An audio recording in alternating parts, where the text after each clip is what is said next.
اللہ وبرکاتہ۔ بسم اللہ الرحمن الرحیم۔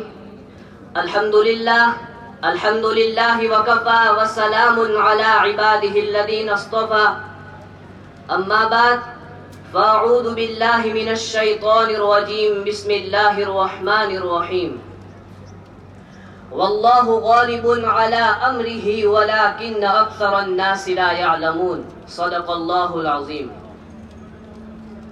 دل سے نہ نکلے گی نہ مر کر بھی وطن کی الفت، دل سے نہ نکلے گی نہ مر کر بھی وطن کی الفت، میری مٹی سے بھی خوشبوئے وفا آئے گی۔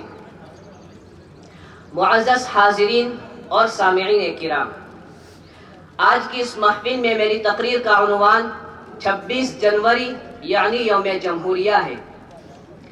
آج کے روز آپ ہندوستان کے جس کونے، جس گلی اور کوچے کے اندر چلے جائے، خواہ وہ شہر ہو یا دیہات، گاؤں ہو یا قصبہ، ہر جگہ اور ہر سمت سے 26 جنوری یعنی یوم جمہوریہ کے نغمے سنائی دیں گے۔ کہیں سے ہمارے شہیدان وطن کی داد و تحسین کی آوازیں آئے گی تو کہیں سے یوم جمہوریہ کی خصوصیات کے نغمے سنائی دیں گے، کہیں سے جمہوریت کے قواعد و فوائد اور مدہوش کر دینے والے پر اثر نغموں کی گنگناہٹ سنائی دے گی۔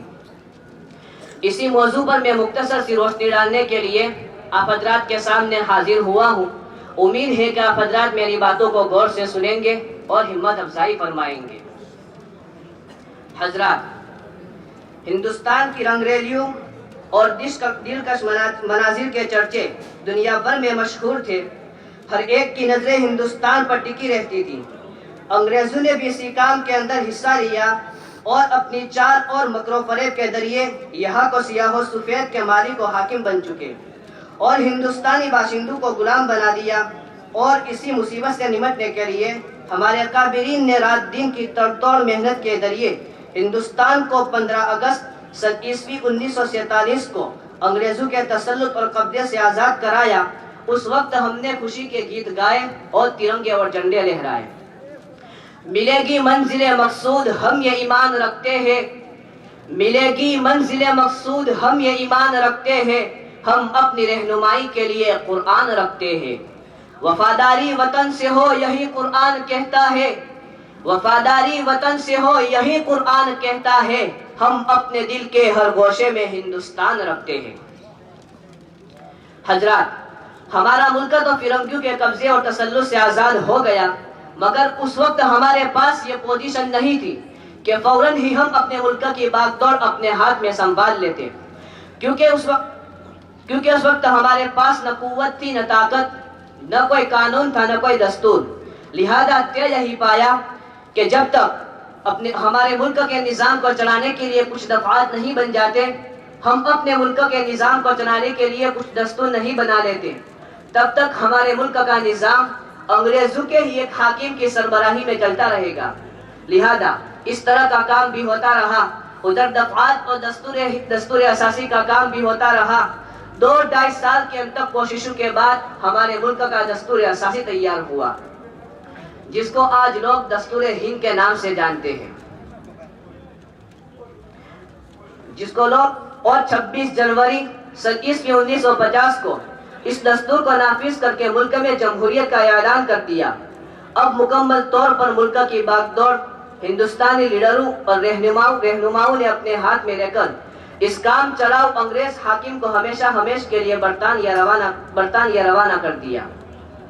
حضرات، 26 جنوری سن عیسوی 1950 یوم جمہوریہ یہ ہے، یہ اس وجہ سے کہ اس تاریخ میں جمہوریت کا ہمارے ملک میں اعلان اور نفاذ ہوا، جس میں دستور کی روح سے ملک کے تمام باشندوں کو اس بات کی مکمل ضمانت مرحمت کی گئی کہ چاہے وہ کسی بھی مذہب و مسلک کے ہو، ان کو اپنے مذہب و مسلک اور دین و دھرم کے ماننے، اس کے پرچار کرنے، اس کی تبلیغ و اشاعت کرنے، اپنے مساجد و مقابر اور کلیسا و منادر کی حفاظت کرنے کا انہیں مکمل اختیار ہوگا۔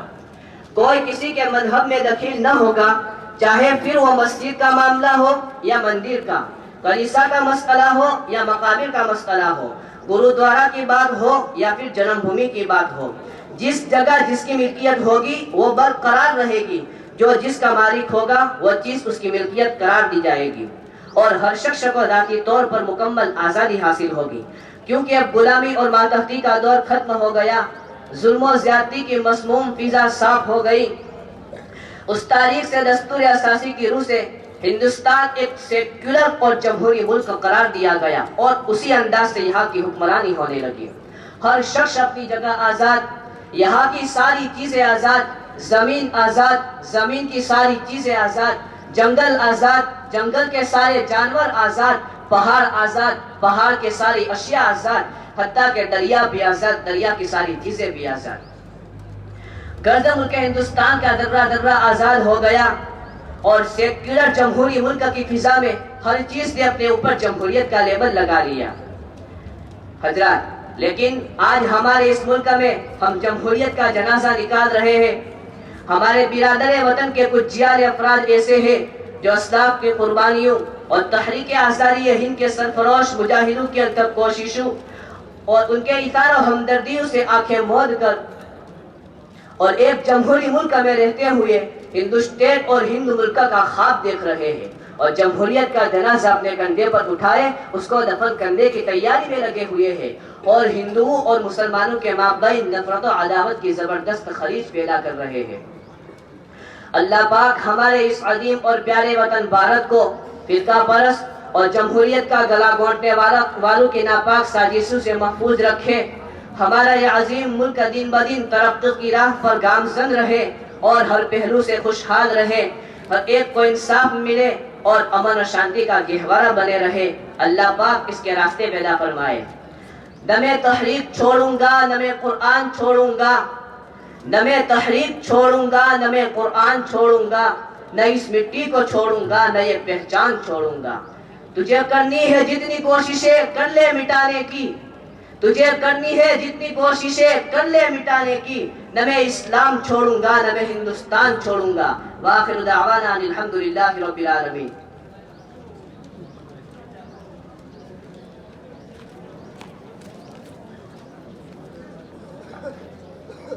محترم سامعین، اب ہم 26 جنوری پر انگریزی زبان میں تقریر پیش کرنے کے لیے اسکول کی 8ویں کلاس کے ایک طالب علم صفوان کالیڈا کو دعوت دیتے ہیں کہ وہ آ کر معافی ضمیر کو ادا کرے۔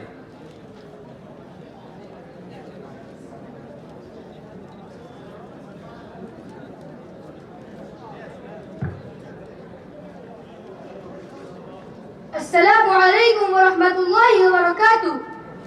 Respected principal, dear teachers, and my dear friends, at first I wish you all a very happy Republic Day. Today is the 26th January and we are celebrating 76th Republic Day. Republic Day is a national festival of India. We celebrate this day with great joy and happiness. On this day, the Constitution of India came into force in 1950. The Constitution is the largest written constitution in the world. We should always respect our Constitution. Republic Day makes us realize the importance of democracy. Republic Day teaches us to live in peace, love, and unity. I am proud to be an Indian and I love my country very much. My dear friends, let us remember the great sacrifices made by our freedom fighters. They worked hard and bravely to make India free. Their determination and dedication gave us the strong and democratic nation we are proud of today. Education is the key to this progress. As students, we should focus on our studies and take part in activities that help us grow into well-rounded individuals. In the end, let us celebrate Republic Day with pride in our country and a strong commitment to making its future brighter. May the spirit of democracy and unity guide us always. Thank you. Assalamu alaikum wa rahmatullahi wa barakatuh.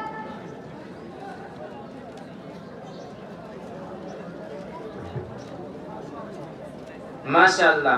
محترم سامعین، اب ہم جامعہ ہادہ کے مدیر محترم حضرت مولانا عبدالاحد صاحب دامت برکاتہم العالیہ سے مؤدبانہ و عاجزانہ درخواست کرتے ہیں کہ حضرت والا مختصر اختتامی کلمات اور دعا کے ساتھ مجلس کے اختتام فرمائیں۔